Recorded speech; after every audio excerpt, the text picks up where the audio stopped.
Timur bebas. Profesor Harkristuti Harkrisnowo. Ada hal yang sangat menyentak dan sungguh mengecewakan ketika vonis hakim yang membebaskan Ronald Tanur. Itu hakim mengatakan bahwa karena ada kandungan alkohol di dalam tubuh sang korban perempuan ini.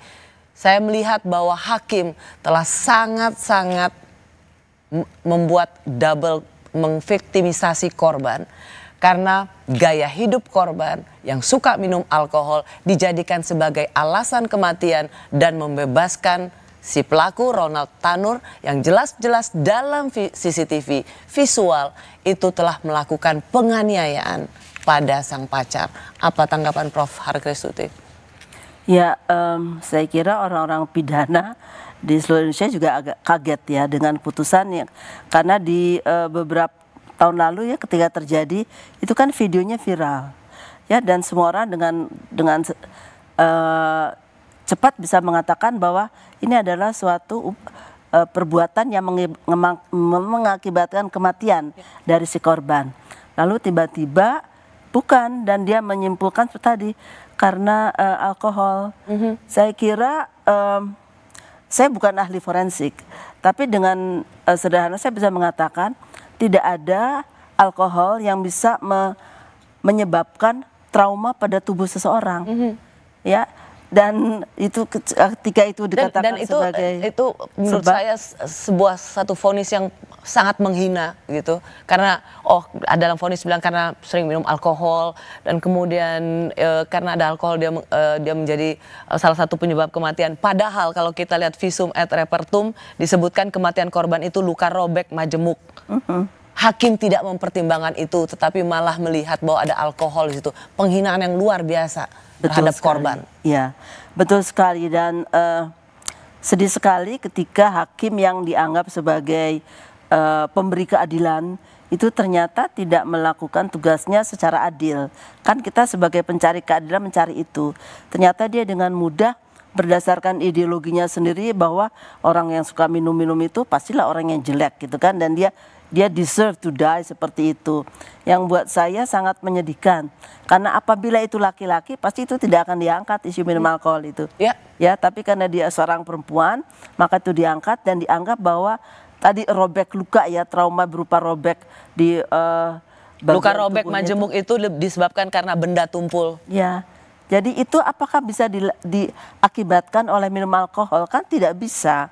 Kalau keracunan alkohol mungkin bisa, tapi keracunan alkohol kan tidak akan menimbulkan luka robek seperti itu. Jadi saya sedih sekali ketika ada hakim yang dengan sederhana menyimpulkan bahwa itulah yang terjadi gitu. Kalau kita mengingat lagi apa visual yang selama ini sudah dilihat oleh publik, dan kebetulan ada video yang dokumentasikan sendiri oleh sang pelaku Ronald Tanur ini, kita lihat sama-sama Prof. Tuti. Hah? Orangnya datang tahu? Gak tahu. Tapi sampai aku mau keluar tiba-tiba di jalan gak bisa keluar. Bukan di sini. Mati, Pak, telepon Pak Yus mati, Pak Yus mati, ayo Pak, telepon dulu Pak Yus mati Pak, ini.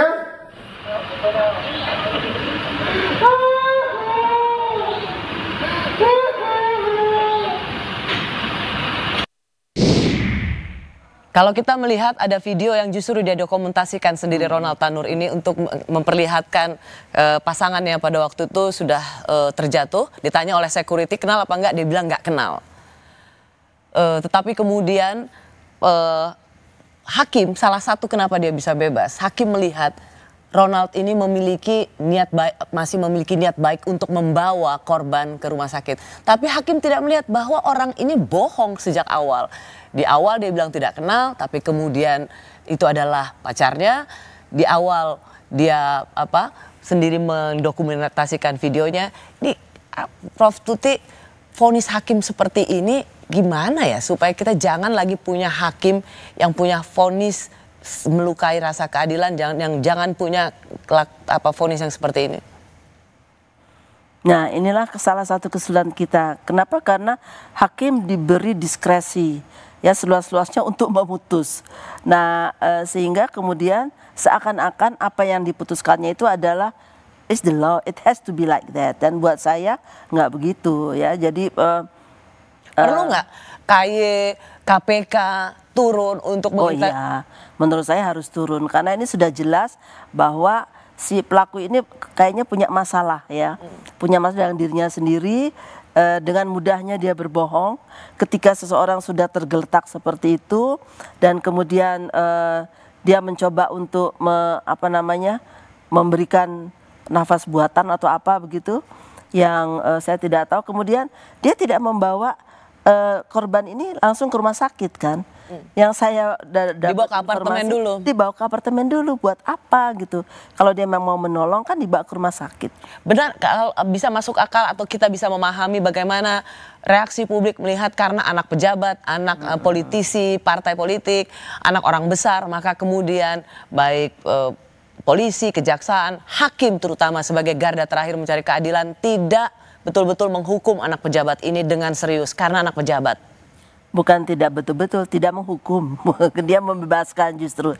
Ya, jadi ini satu fenomena yang tentu saja menjadi perhatian masyarakat banyak karena menunjukkan betapa mudahnya, betapa tajamnya hukum itu ke bawah dan majal ke atas. Karena dianggap sebagai seorang yang punya anak pejabat yang pasti punya kekayaan yang tidak sedikit gitu ya, lalu dianggap kemudian dia dibebaskan karena faktor-faktor yang bukan sebenarnya bukan sesuatu yang sesuai dengan fakta yang ada di lapangan. Keluarga korban, Prof, kakak Dini Sera, Ruli Diana Puspita tuh kecewa karena tidak saja Ronald Tanur dibebaskan, tetapi juga dia kecewa karena sejak awal kejaksaan dianggap tidak terlalu serius untuk memberikan tuntutan hukuman hanya 12 tahun.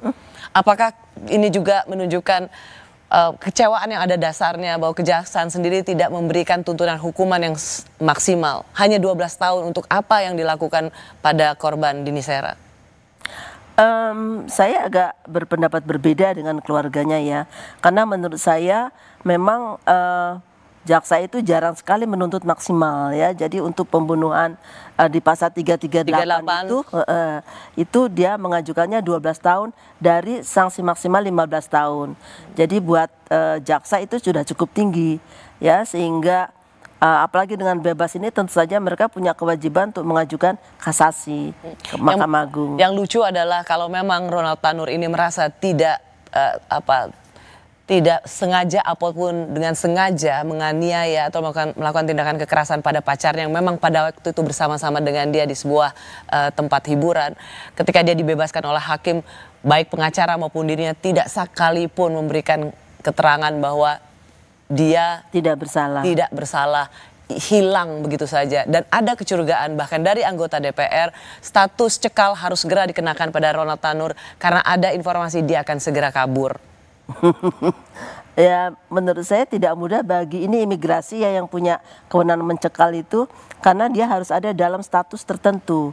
Jadi kalau dia tidak ada proses penyidikan pada dia dalam situasi bebas, statusnya kan sekarang orang yang bebas. Di situ jadi sulitnya ya, Prof. Jadi sulit, jadi kan harus punya dasar hukumnya. Karena dia sudah divonis bebas, maka kalaupun ada aroma akan melarikan diri, itu sesuatu yang niscaya bisa dia lakukan karena status dia sedang bebas. Betul. Imigrasi tidak mungkin melakukan upaya cekal pada dia karena dia tidak dalam status terhukum. Betul, atau tersangka.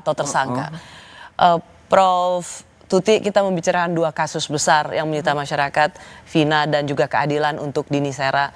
Saya ingin memberikan sedikit saja remarks dari Anda. Apa yang terjadi dengan dunia hukum kita?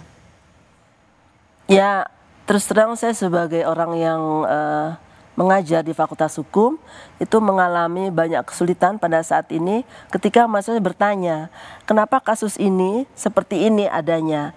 Kenapa kasus seperti adanya? Jadi bukan untuk hukum pidana saja, ternyata di bidang hukum lain, hukum tata negara juga kita mengalami kesulitan. Yang kami orang hukum itu tidak bisa memberikan justification kenapa putusan akhirnya seperti itu. Ya, dan itu akhirnya membuat banyak orang yang menjadi apatis terhadap hukum. Artinya mereka apatis juga terhadap aparatur hukum negara. Nah, buat saya ini membahayakan karena bisa sampai pada satu titik di mana seorang menganggap hukum itu tidak perlu dipatuhi, buktinya di atas melanggar pun tidak diapa-apakan. So, kami boleh dong melakukannya. Nah, ini khawatir saya ada pemikiran semacam itu, mudah-mudahan tidak terjadi, tapi ketidakpercayaan pada hukum itu sudah sangat tinggi di Indonesia. Prof. Harkristuti Harkrisnowo, terima kasih sudah berbagi perspektif hukum Anda di Rosi. Terima kasih, Prof. Terima kasih, Rosi. Terima kasih juga bagi Anda yang sudah menyaksikan Rosi. Kita jumpa lagi Kamis depan. Tetaplah di Kompas TV, independen, terpercaya.